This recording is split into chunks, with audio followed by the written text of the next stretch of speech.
देखिए हम लोग रासायनिक अभिक्रिया का अगला पार्ट चलते हैं। कल हम लोग देखे थे संयोजन अभिक्रिया, देखे थे न। आज हम लोग देखेंगे वियोजन अभिक्रिया। देखिए अगला है इसका वियोजन, या इसी को हम लोग कहते हैं अपघटन। अपघटन या इसी को हम लोग कहते हैं ऊष्माक्षेपी, शोषी कहा जाता है, ऊष्मा शोषी अभिक्रिया। वियोजन के मतलब क्या होता है? टूटना। वियोजन का मतलब क्या होता है? यानी संयोजन का ठीक उल्टा है वियोजन। हम लोग कह सकते हैं कि संयोजन अभिक्रिया, संयोजन अभिक्रिया का, संयोजन अभिक्रिया का विपरीत, विपरीत अभिक्रिया है, अभिक्रिया है। पूछेगा कि बताइए कि संयोजन अभिक्रिया का विपरीत अभिक्रिया क्या है, तो मानना है वियोजन। यानी संयोजन अभिक्रिया का विपरीत अभिक्रिया क्या है तो क्या मानेंगे? वियोजन मानेंगे। संयोजन अभिक्रिया का विपरीत के, या कहेगा कि वियोजन अभिक्रिया के विपरीत के है तो संयोजन होगी, है ना। हम लोग इसमें देखिए क्या होता है कि ए और बी अभिक्रिया में क्या लिया, भाग लिया। संयोजन के मतलब क्या होता है? जुड़ना, है ना। और ये टूट के ये बन जाता है ए प्लस बी, ए प्लस बी, ए प्लस बी बनता है। वियोजन के मतलब होता है कौन चीज? टूटना। वियोजन का मतलब क्या होता है? टूटना होता है। इसकी अगर परिभाषा हम लोग चले तो कहता है किसी यौगिक, किसी यौगिक के बड़े अणु, बड़े अणु के टूटने, टूटने से दो या दो से अधिक, दो या दो से अधिक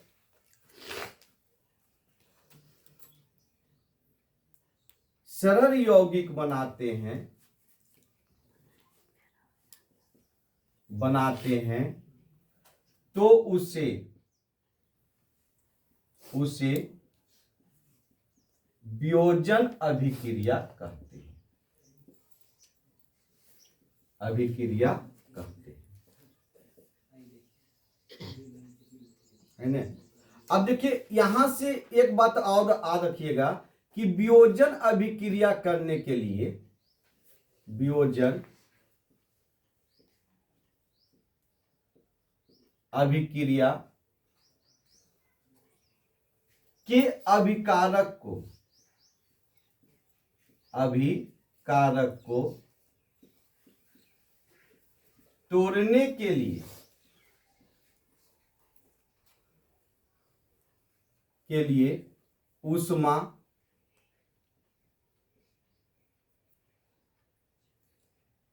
प्रकाश या विद्युत की आवश्यकता होती है, आवश्यकता होती है ना। विद्युत की आवश्यकता होती है। तो अब देखो, तो इसे ही, इसे ही ऊष्मा शोषी अभिक्रिया कहते हैं, अभिक्रिया कहते हैं। अब यहां से एगो आइट के पूछता है बिहार बोर्ड, क्या पूछेगा कि वियोजन अभिक्रिया कितने प्रकार के? कितने प्रकार के? 3 प्रकार के। एक ऊष्मा से टूटेगा, एक प्रकाश से टूटेगा और एक विद्युत से टूटेगा। किसी को तोड़ने के लिए तो उसकी चाहिए, है ना। तो यहां से पूछता है कि वियोजन अभिक्रिया कितने प्रकार के? लड़का जाना कि वियोजन अभिक्रिया तो एक वही है, लेकिन वियोजन अभिक्रिया 3 प्रकार के है सर। उष्मा वियोजन अभिक्रिया, प्रकाश वियोजन अभिक्रिया और विद्युत वियोजन अभिक्रिया, या इसको हम लोग कह सकते हैं प्रकाश अपघटन अभिक्रिया, उष्मा अपघटन अभिक्रिया और विद्युत अपघटन अभिक्रिया। विद्युत अपघटन अभिक्रिया कहता है किसी यौगिक के बड़े अणु को टूटने से, है ना, 2 या 2 से अधिक सरल यौगिक बनाते हैं या बनते हैं तो उसे वियोजन अभिक्रिया कहते हैं, है ना। अगर इसके हम लोग उष्मा के देखें तो ए प्लस क्या होगा, बी, ए प्लस बी होगा, और यहां तीर के निशान देंगे और सी माइनस कर लिखे तो डेल्टा ई करेंगे इसको। कभी सर यहां माइनस आप दे दिए, बताए थे कि 2 तत्वों का अलग प्लस से होता नहीं सर, ये माइनस क्या थे, यहां आई, कहां है, यहां, है ना। तो इसको अगर हम लोग देखें, अब देखिए यहां से एक बात याद आ गया, ये टूटने की बात आता है।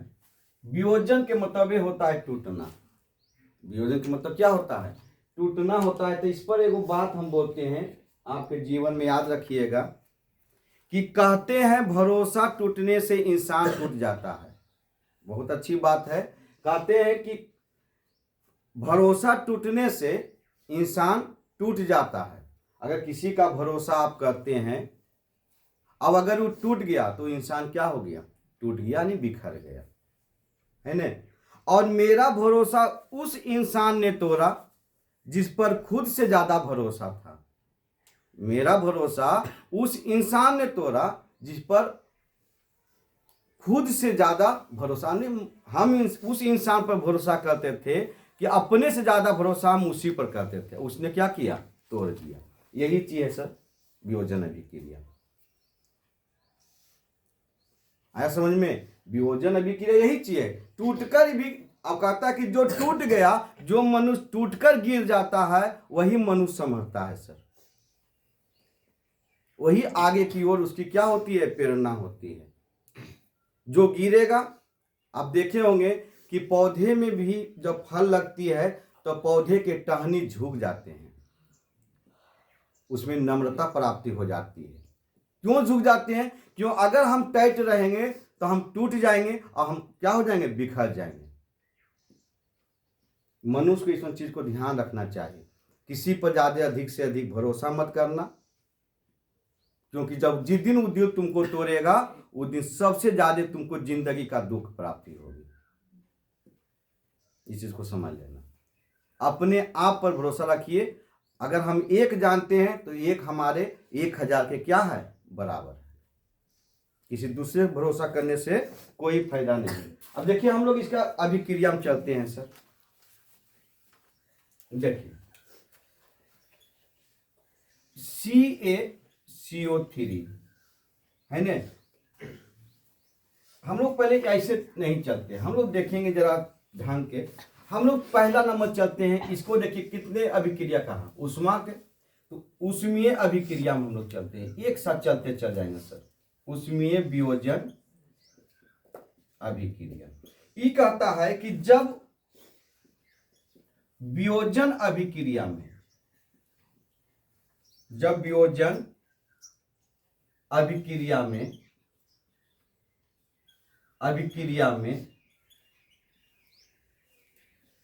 उष्मा के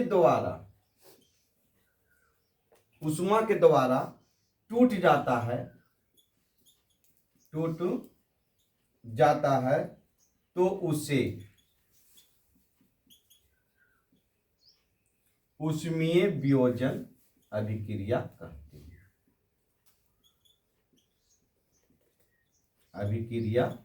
हैं। उष्मा बोले तो ऊर्जा की बात कर रहा है, उष्मा मतलब ऊर्जा, है ना। ये हम इसी से इसको पैदा किए हैं, सूचक चिन्ह है कि हमको इसको तोड़ना है तो हमको क्या देना पड़ेगा, उसके लिए उष्मा देना पड़ेगा। क्या देना पड़ेगा, उष्मा। उष्मा बोले तो ऊर्जा, ऊर्जा की प्राप्ति ताप से होगा।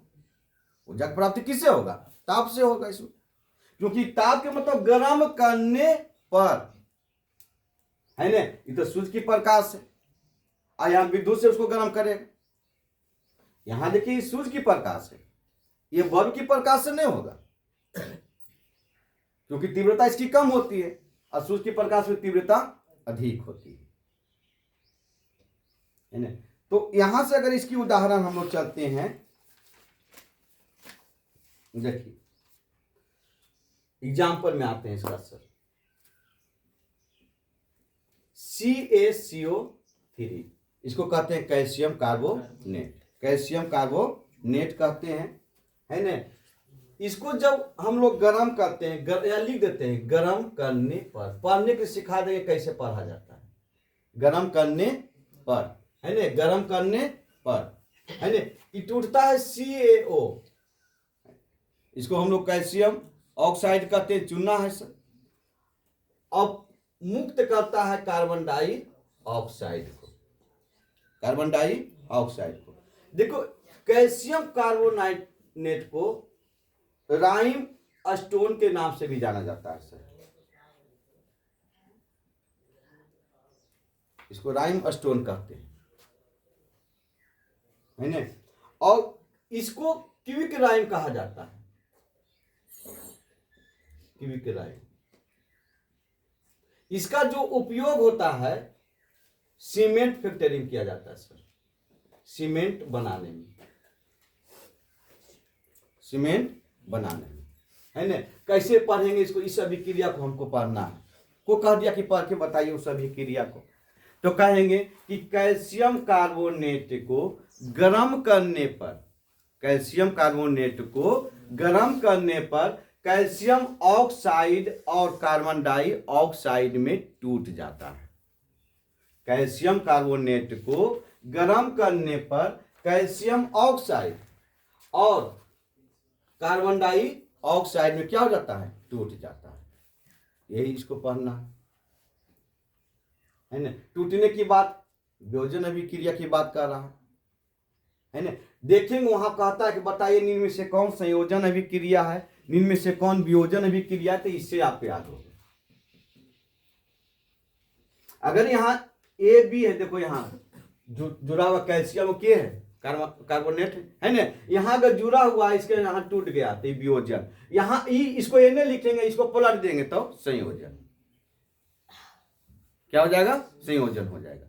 तो वहां छांटने के लिए भी रहता है कि बताइए निम्न में से कौन संयोजन अभिक्रिया है या निम्न में से कौन वियोजन अभिक्रिया है, वहां छांटने के लिए भी रहेगा।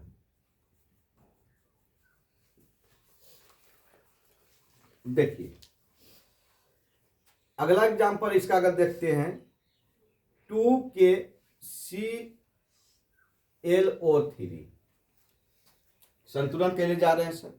इसको हम लोग पढ़ते हैं पोटेशियम क्लोराइड, इसको पढ़ते हैं सर। इसको अगर हम लोग गर्म करने पर लिख देते हैं, गर्म करने पर, गर्म कर दिए इसको, है ना, तो ये बनाता है 2KCl पोटेशियम क्लोराइड। इसको पढ़ेंगे हम लोग पोटेशियम क्लोराइड। क्या पढ़ेंगे इसको, पोटेशियम क्लोराइड पढ़ेंगे, है ना। और प्लस 3O2 मुक्त करता है, इसको याद कर रखना है। कुछ ही रासायनिक अभिक्रिया है जो ऑक्सीजन को क्या करता है, मुक्त करता है ना। कुछ ही रासायनिक अभिक्रिया है जो ऑक्सीजन को क्या करता है, मुक्त करता है। सर इसका जरा सा हम लोग प्रयोग देख लेते हैं। हीरो है सर KCl का, KCl का अगर हम लोग प्रयोग देखें या KCl का उपयोग लिख देते हैं यहां पर ही। KCl का अगर उपयोग हम लोग देखें तो वृक्क को आप नाम सुने होंगे, जिसको किडनी कहता है ना। आप लोग हृदय के भी नाम सुने होंगे, जिसको कलेजवा कहता है ना। और मांसपेशियां का भी नाम सुने होंगे, है ना। ठीक से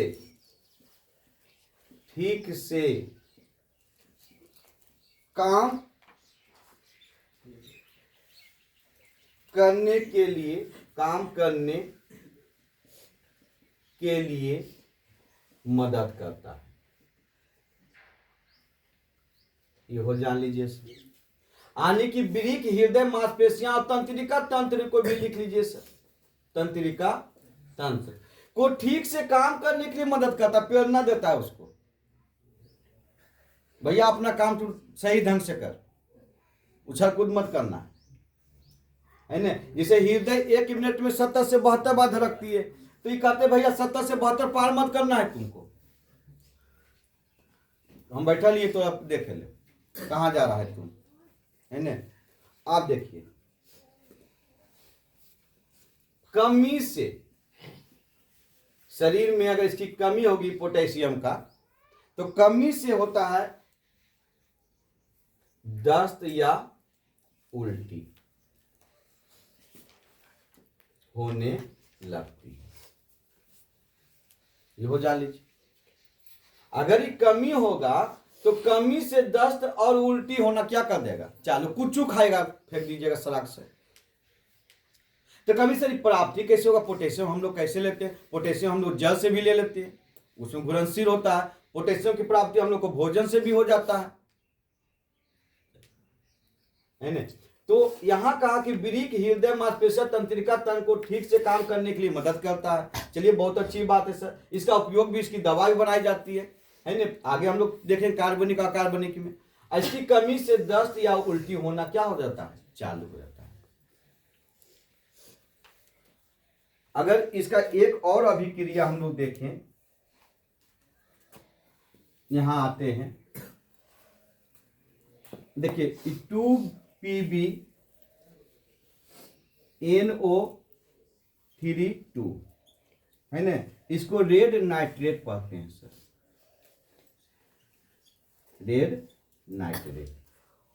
इसको एकदम याद कर ले रहा है। इसकी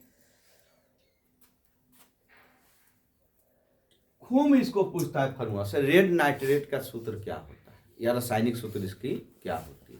यहां देखो, यहां भी 3 है, यहां बाहर में कितना है, 2 है। लड़का इसको कुछ नहीं करना, लिखता है इतना जरूरी है, ये 2 छोड़ दे, ये मतलब जो ये 2 है यही छूट जाता है, उससे गलती हो जाता है। यहां तो ठीक लिख लेता है, यहां तो आदे कि नाइट्रेट तब कहेंगे जब NO3 रहेगा। यहां नाइट्रेट तभी कहेंगे जब NO क्या रहेगा, 3 रहेगा। तो वहां तो लड़का लिख ही रहा है, लेकिन ये जो 2 है ना, यह छोड़ देता है, इसे गलती हो जाता है। देखिए यहां अब हम तापन लिख रहे हैं सर, या इसे करके दिले रहेगा डेल्टा, यह दिले रहेगा। तापन के मतलब होले गर्म करने पर, दोनों चीज है। हम यहां लिख दिए डिटेल से, लेकिन यहां पर ऐसे तुमको एग्जाम में ऐसे देगा ये, इस तरह से करके, है ना। तो ई बनाता है 2PbO plus 4NO2 plus O2 plus क्या बनाता है, O2। भैया ई उभय धर्मी है, पहले इसको याद कर लेना। या उत्प्रेरक भी। उभय धर्मी किसको कहता है, कि वैसे यौगिक जो अम्ल और क्षार दोनों का गुण रखता है, अम्ल का भी और क्षार का भी, उसको उभय धर्मी कहते हैं। यह उभय धर्मी है या उत्प्रेरक भी है। यह क्या है, उत्प्रेरक भी है। उत्प्रेरक पति बताए थे, जो रासायनिक अभिक्रिया को करने में क्या करता है, मदद करता है। क्या करता है, मदद करता है। अब ये भी जान लीजिए कि PbO जो है यह सीसा का अयस्क भी है सर, इसको ग्रेना के नाम से पुकारा जाता है। सीसा का अयस्क यही है, ग्रेना। अगर इसकी विवरण में हम लोग चले गुरुजी, तो कमी नहीं है क्या पीछे। देखिए इसको हम लोग पढ़ते हैं रेड ऑक्साइड, इसका इस रासायनिक नाम होगी रेड ऑक्साइड पढ़ते हैं इसको, है ना। इसका प्रयोग में आते हैं तो बैटरी और पेंट में इसका प्रयोग किया जाता है। बैटरी का जो कवर होता है इसी का बना होता है, प्लास्टिक रहता है ना। तो बैटरी और पेंट में इसका प्रयोग होता है। ग्लास देखें सर, शीशा वाला है ना, इसके उद्योग में इसका प्रयोग होता है, क्योंकि तो है ये शीशा सर पीबी है ना। इसको गिरेना के नाम से पुकारा जाता है, गिरेना, या इसी को रिठर्ज भी कहते हैं सर। ये सबसे इंपॉर्टेंट बात है कि गिरेना किसके अयस्क से, क्या बोलिएगा, शीशा का यानी पीबी का। गिरेना किसकी अयस्क से सर, ये क्या है, अयस्क से, ये क्या है, अयस्क से। गिरेना किसके अयस्क से, तो शीशा का। गिरेना किसकी अयस्क से, जितने भी रासायनिक अभिक्रिया में भाग लेता सब अयस्क से, ये पहले ही जान लीजिए, सभी अयस्क है। तो यहां पीबीओ को हम लोग रेड ऑक्साइड पढ़ते हैं, या उत्प्रेरक भी है सर। इसको उभयधर्मी भी कहते हैं, इसको हम लोग क्या कहते हैं, उभयधर्मी भी है। उभयधर्मी किसको कहा जाता है, जो आम्र और क्षार दोनों के गुण रखता है, आम्र का भी और क्षार का भी, जो दोनों को गुण रखेगा, यानी कि नर भी वही है और मादा भी है, नपुंसक है। धरती पर दो एगो जीव है सर जो नर से मादा बन जाता है, एक छिपकली, एक ठो है ऑक्टोपस। ऑक्टोपस एक ठो है, एक छिपकली है जो नर से मादा बन जाता है, और उसके बाद वो नर नहीं, मादा से नर नहीं बनता है। गजब की दुनिया, नर से मादा बनता है, नर से मादा बन जाता है। अगर मादा के छिपकली के पूंछ काट दीजिए, या नर के छिपकली के पूंछ काट दीजिए, तो पूंछ आ जाता है ना उसका। तो जिद्दी अगर नर के छिपकली के पूंछ काट दिए या पूंछ आ गया तो मादा में बदल गया, क्योंकि जनन करने का गुण सिर्फ मादा में, नर में कहां, कि नर भी जनन करता है। नहीं, कभी आप लोग देखे होंगे कि कोई मनुष्य बच्चे को जन्म दिया होगा, जिसको मतलब नर कहता, पापा बच्चे को जन्म दिया है? ऐसी कोई अभिक्रिया नहीं, इसलिए कहता है कि देखिए इसको, चलिए होते उस चीज को हटाइए, है ना। अब इसको हम लोग आते हैं सर, देखिए इसको हम लोग क्या पढ़ते हैं, एनो को हम लोग खींच रहे हैं, एने लेके आ रहे हैं, है ना। इसको हम लोग NO2 की बात करता है, NO2 की बात है। इसको नाइट्रोजन ऑक्साइड पढ़ा जाता है, नाइट्रोजन ऑक्साइड, ऑक्साइड। इसका रंग तुमसे पूछेगा गुरु तो भूरा बताना, इसका रंग कैसा होता है। अब नाइट्रोजन ऑक्साइड अम्लीय वर्षा करवाता है गुरुजी, बहुत खतरनाक है अम्लीय वर्षा। ये कौन वर्षा, अम्लीय वर्षा। नाइट्रोजन ऑक्साइड अम्लीय वर्षा करवाता है, सल्फर ऑक्साइड अम्लीय वर्षा करवाता है। जब नाइट्रोजन ऑक्साइड जल से अभिक्रिया करता है तो नाइट्रिक अम्ल का निर्माण करता है। बरसात का जो पहला पानी होता है गुरुजी, उसमें नहीं नहाना चाहिए। बरसात का जो पहला पानी होता है, या आज या कल वर्षा होवे, यह पानी अम्लीय वर्षा होगी। क्यों, क्योंकि प्रदूषण के कारण वर्षा हो रही है। मौसम तो बरसात का है नहीं, तो प्रदूषण के कारण ही वर्षा हो रही। ये वर्षा सभी जीवों और फसल के लिए हानिकारक होती है। अब बरसात के मौसम में भी जो पहला पानी होता है, जो पहला दिन पानी पड़ता है, वो कैसी वर्षा होती है, अम्लीय वर्षा होती है। और उसमें सब चबक चबक के नहाता, दांत खरखुजली ले लेता है ना। इसमें कोई दिक्कत नहीं ना। फिर से एक बार समझ लीजिए कि किसी यौगिक के बड़े अणु टूटने से दो या दो से अधिक सरल यौगिक बनाते हैं, उसे वियोजन अभिक्रिया कहते हैं। वियोजन अभिक्रिया जो होता है ना, अभिकारक को तोड़ने के लिए उष्मा, प्रकाश या विद्युत की आवश्यकता होती है। तो पूछेगा कितने प्रकार के होते हैं, 3 प्रकार के। अभी हम लोग उष्मीय वियोजन को देखें। उष्मा देकर अगर हम तोड़ते हैं तो उसको उष्मीय वियोजन कहते हैं। इसका 3 गो एग्जाम्पल हम लोग देखें। इसमें सबसे इंपॉर्टेंट एग्जाम्पल आपका ये है और उसके बाद ये है। इसको लिखिए।